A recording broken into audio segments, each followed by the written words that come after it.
तमाम पनौतियों से घिरी पाकिस्तान की टीम हिंदुस्तान की टीम को अब कैसे चुनौती देगी, ये अपने आप में एक बड़ा सवाल है।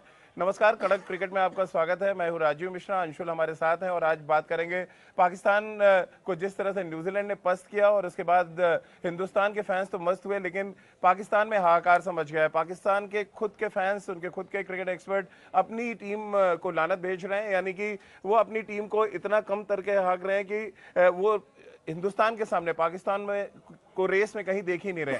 और ऐसे में अब बड़ा सवाल यही तमाम फैंस के जहन में है, एक्सपर्ट्स के जहन में है कि पाकिस्तान दुबई तो पहुंचेगी, लेकिन दुबई में कहीं नूरा कुश्ती तो देखने को नहीं मिलेगी, ठीक उसी तरह की नूरा कुश्ती जिस तरह से न्यूजीलैंड के खिलाफ देखने को मिली। अंशुल भाई से बातचीत करेंगे, क्योंकि लगातार जब पाकिस्तान हारती है तो हिंदुस्तान का एक अलग जो खेमा है वो पाकिस्तान को अलग नजरिए से देखता है और हिंदुस्तान की जीत के सपने थोड़े और बड़े नजर आने लगते हैं। और ऐसे में अंशुल भाई, जिस तरह से पाकिस्तान को न्यूजीलैंड ने पीटा और ये तीसरा मौका बैक टू बैक जब न्यूजीलैंड ने पाकिस्तान को हराया, एक तो पाकिस्तान ऐसा लग रहा है अपनी गलतियों से सबक नहीं लेना चाहता, और दूसरा उनको लगता है कि जब उनके देश में क्रिकेट हो रही होती है, उनके मैदान पे हो रही होती है, तो उनको कोई फर्क नहीं पड़ता है वो हारे या जीते, सोच के ही जाते हैं जीतेंगे, लेकिन हर बार हार के आते हैं। पाकिस्तान अपनी गलतियों से सबक नहीं लेता और पाकिस्तान टीम की तरह भी नहीं खेलता। पहला मैच था न्यूजीलैंड के खिलाफ, टूर्नामेंट का ओपनिंग मैच था और सब कुछ दांव पर था। न सिर्फ इनके प्लेयर्स की परफॉर्मेंस यहां पर दांव पर थी, बल्कि पाकिस्तान अब आगे इस टूर्नामेंट में कैसे खेलेगी इस पर भी सारी निगाहें थी। लेकिन पाकिस्तान टीम की तरह ही नहीं खेलती। बाबर आजम पूर्व कप्तान, 90 गेंद में 64 रन। आप देखेंगे वो इंटेंट ही नहीं था कि किस तरीके से इनको टीम को आगे लेके जाना है। लग रहा था कि अपने पर्सनल माइलस्टोन के लिए खेल रहे थे। मोहम्मद रिजवान के साथ भी आपको वही चीज देखने को मिली। हमेशा से पाकिस्तान की पुरानी आदत रही है और ऐसे में फिर ये कहेंगे कि हमको इंडिया से कम्पीट करना है, हम डिफेंडिंग चैंपियंस हैं। टूर्नामेंट शुरू होने से पहले कई तरह के विवाद हुए, कई तरह की बातचीत हुई कि हम होस्ट कंट्री है, हम बाहर नहीं जाएंगे, हम पाकिस्तान में हैं, हम पाकिस्तान में खेलेंगे, भारत को भी यहाँ आना होगा। लेकिन अब देखिए कि ये सारे विवाद अब लग रहा है कि टीम के ऊपर हावी होते जा रहे हैं। वो कहते हैं ना कि आपको फोकस गेम पे करना होगा। पाकिस्तान से ये फोकस ही तो नहीं हो पाता। उनसे सारी बातें करवा लीजिए, उनसे सारी वो लंपट चीजें करवा लीजिए, खेल बस मत करवाइए। जब खेल की बात होगी तो फिर सड्डी साबित होंगे। चलिए, तो कराची में 3 बड़े इंपॉर्टेंट पॉइंट्स है जिस पर डिस्कशन करना बहुत जरूरी है और पाकिस्तान में भी इन तमाम मुद्दों पर डिस्कशन चल रहा है। पहला मुद्दा यह कि क्या आप अपनी पिच को पढ़ नहीं पाते हैं, यानी टॉस जीतकर पहले गेंदबाजी का फैसला करना एक ऐसे ट्रैक पर जहां पर पिच को लगातार के बारे में कहा जा रहा था कि स्लो होती चली जाएगी, और उस पिच पर अगर आप 320 रन बनवा देते हैं तो फिर क्या होगा।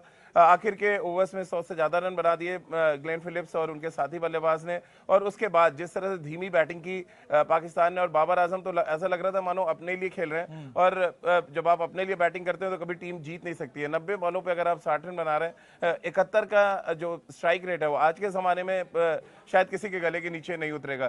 तो सिलसिलेवार बात करें, पहले बैटिंग से चर्चा शुरू करते हैं। 320 का टारगेट हो और पहले 10 ओवर में अगर आप 25-30 रन बना रहे हैं तो मैच तो वहीं आपके हाथ से निकल गया था। फकर समा का इंजर्ड होना आपको लग रहा है? हालांकि बहाना मारा गया ये भी कि इंजर्ड हुए और बैटिंग हमारा ऑर्डर बिखर गया, बट एक्चुअली देखा जाए अप्रोच ही नहीं था। 320 के लिए कभी गए ही नहीं मैच में। बिल्कुल, देखिए फकर जमा कितने बड़े एक्सपेक्टर हैं पाकिस्तान के लिए, उसको इस तरीके से समझिए कि वही इकलौते ऐसे प्लेयर है जो आईसीसी के टूर्नामेंट्स में ठीक ठाक करते हैं। एक तो खब्बू बल्लेबाज हैं, लेफ्ट हैंड है तो राइट लेफ्ट का वो कॉम्बिनेशन हमेशा आपको वो देते हैं, लेकिन चला लेते हैं जिस तरीके से भी वो जैसे भी खेलते हैं वो चला लेते हैं। और पाकिस्तान जब फकर जमा उनका चलता है तो एक कॉन्फिडेंस बूस्टअप होता है, क्योंकि इंडिया के खिलाफ उनका रिकॉर्ड ठीक ठाक है। अब जब अगला ही मैच इंडिया के खिलाफ है तो फकर जमा का चलना न सिर्फ इस मैच के लिए इंपॉर्टेंट था, बल्कि आने वाले मैच के लिए, यानी जो पाकिस्तान के साथ जो टक्कर होनी है उसके लिए भी बहुत अहम था। उनकी फिटनेस क्या है, कितनी कंसर्न है उनकी, ये चोट ये देखने वाली बात होगी। लेकिन बहुत ही लचर प्रदर्शन, बॉलिंग में भी आप देखें ठीक ठाक बॉलिंग कर रहे थे, लेकिन लास्ट में आकर फिर जैसे आपने कहा कि रन लीक कर दिए। पाकिस्तान की पुरानी आदत है, यू कैन नेवर प्रेडिक्ट पाकिस, जो हम कहते हैं ना, वो बिल्कुल वही वाली बात है। आप पाकिस को कभी प्रेडिक्ट नहीं कर सकते। बढ़िया बढ़िया अच्छा खेलते रहेंगे और अचानक से आगे जैसे वो कोलैप्स करेंगे, या तो बैटिंग या तो बॉलिंग, आप कभी भी उनको प्रेडिक्टेबल नहीं हो सकते हो। और जिस पिच पर बाबर आजम स्ट्रगल कर रहे थे, जिस पिच पे बाकी के बल्लेबाज स्ट्रगल कर रहे थे, उसी पिच पे सलमान आगा ने जिस तरह की बैटिंग की, वो चाहे ब्रेसवेल के अगेंस्ट हो और एक टर्निंग ट्रैक पे, या मिस सैटनर की बात कर ले, दोनों को बहुत अच्छा खासा घूम रहा था, लेकिन उनके अगेंस्ट लगा ही नहीं वो पर्टिकुलर 50 रन की पार्टनरशिप में कि सलमान आगा एक अलग पिच पे बैटिंग कर रहे हैं और बाबर आजम अलग पिच पे। ये क्या अप्रोच की है? एक यंगस्टर जो अपने आप को स्टैब्लिश करना चाह रहा है टीम में, वो तो अच्छा खेल रहा है। जो स्टैब्लिश चेहरे हैं आपके, वो चाहे बाबर आजम हो, रिजवान की बात कर लें या फकर जमा की ही बात कर लें, भले ही इंजरी के बाद आप आए थे बैटिंग करने, वो लग ही नहीं रहा था आप टच में कहीं से। फिर बॉलिंग में भी सेम ही हालत है। वो फेसेस जो अपने आप को स्टैब्लिश मान रहे हैं पाकिस्तान क्रिकेट में, एक तरह से कहा जाए हमारे भाषा में कहते नहीं कि वो हमारी जगह मान ली हमने, कि हमारी जगह हमसे कोई ले नहीं सकता। क्या ये पाकिस्तान के गिरते ग्राफ की सबसे बड़ी वजह है? बिल्कुल, ये जो आपने स्टैब्लिश वर्ड का इस्तेमाल किया ना, एकदम ये परफेक्ट है। उसको स्टैब्लिश नहीं, उसको ये समझ लीजिए कि वो समझ रहे हैं कि हम यहाँ के हम जागीरदार हैं, हमें इस जगह से कोई नहीं हरा सकता। अब देखिए फकर जमा की एंट्री कब होती है? फकर जमा आते हैं 2017 की चैंपियंस ट्रॉफी में। वो इंडिया के खिलाफ उनका जो फाइनल में नॉक था, उस एक इनिंग से अब वो लगातार कितने भी इनिंग तक फेल होते रहे, कितनी भी पारियां अगर वो रन नहीं बनाए, लेकिन उन्होंने अपनी जगह फिक्स कर ली।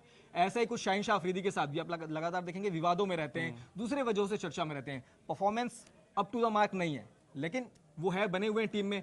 हमारा डोमेस्टिक सर्किट बहुत अच्छा है, हम रणजी में खेलते हैं, हमारे पास विजय हजारे ट्रॉफी से प्लेयर्स आते हैं, हम आईपीएल करते हैं, तो हमारे पास में अच्छी बेंच स्ट्रेंथ है। एक प्लेयर के बाद दूसरे खिलाड़ी आते हैं, दूसरे के बाद तीसरे खिलाड़ी आते हैं, यहाँ पर लगभग हम 3 वर्ल्ड क्लास टीम्स बना सकते हैं। लेकिन पाकिस्तान के साथ में ऐसा नहीं है। एक यही रीजन है कि ना अच्छे प्लेयर आ रहे हैं, और जो प्लेयर अच्छे आते हैं फिर वो दूसरे तरीके की राजनीति और पॉलिटिक्स का शिकार होते हैं। तो जैसे मैंने शुरुआत में कहा था, पाकिस्तान उस मेंटेलिटी, उस माइंड सेटअप के साथ ही नहीं है कि वो एक टीम है।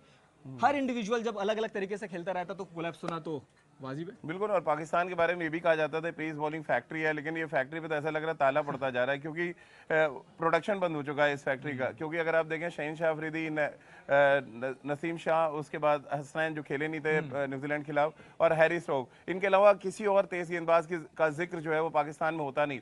और ये एक बड़ी परेशानी का सबब है पाकिस्तान के लिए भी, क्योंकि एक समय उनके पेस बॉलर्स के अगेंस्ट रन बनाना बहुत मुश्किल होता था। यानी पाकिस्तान अगर 250 बना दे तो आपको बनाने नहीं देगा। वो वसीम, वकार, शोएब के टाइम की बात कर लें।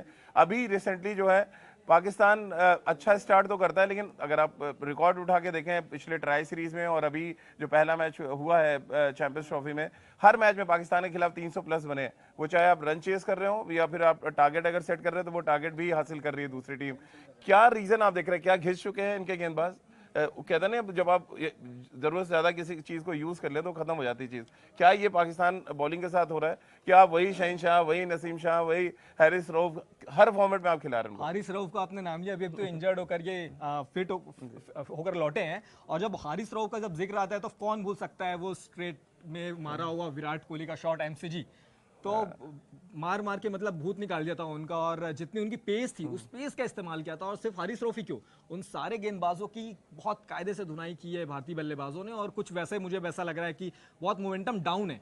सिर्फ एक प्रेशर तो ये होगा ही कि इंडिया से अगला मैच है, भारत के खिलाफ अगला मैच खेलना है, आर्क राइवल्स, चिर प्रतिद्वंदी, और तमाम विवादों के बाद में पाकिस्तान अपनी मेजबानी में टूर्नामेंट खेल रहा है, तो एक अलग प्रेशर होगा। लेकिन एक प्रेशर ये भी होगा कि क्या अब टीम सेमीफाइनल में पहुंच पाएगी। ये करो या मरो की लड़ाई होगी पाकिस्तान के लिए, क्योंकि हर हाल में भारत को यहाँ पर उनको हराना होगा, या तो फिर ये उम्मीद करनी होगी कि न्यूजीलैंड बांग्लादेश को भी हरा दे और फिर इंडिया को भी हरा दे, तब फिर नेट रन रेट में बात फंसेगी। तो बहुत सारी चीजें उनके दिमाग में चलेगी। एक जीत कर आगे बढ़ना और हार कर फिर अगला मैच खेलना, और अगला मैच भी किससे खेलना? इंडिया से खेलना। तो बहुत बड़ा ये प्रेशर। चलिए आखिरी सवाल फटाफट ले लेते हैं। एक स्पिनर खिलाना, अबरार को उन्होंने खिलाया, उन्होंने सबसे अच्छी गेंदबाजी की न्यूजीलैंड के खिलाफ। ये एक बड़ी गलती मान रहे हैं, क्योंकि उनके पास अच्छे ऑलरेडी स्पिनर हैं जिन्होंने टेस्ट क्रिकेट में अच्छा किया। साजिद थे, नोमान थे, उनके पास 2 बड़े क्वालिटी स्पिनर्स थे। और आपको एक फिंगर स्पिनर चाहिए जब भी आप सब कॉन्टिनेंट के पिचेस पे खेलते हैं। एक स्पिनर लेके खेलना, हिंदुस्तान का भी बहुत मजाक उड़ रहा है कि वो 5 स्पिनर लेके आए, बट देखिए स्पिनर 5 लाए, 4 लाए, 3 ऑलराउंडर है, ये नहीं भूलना चाहिए हमें।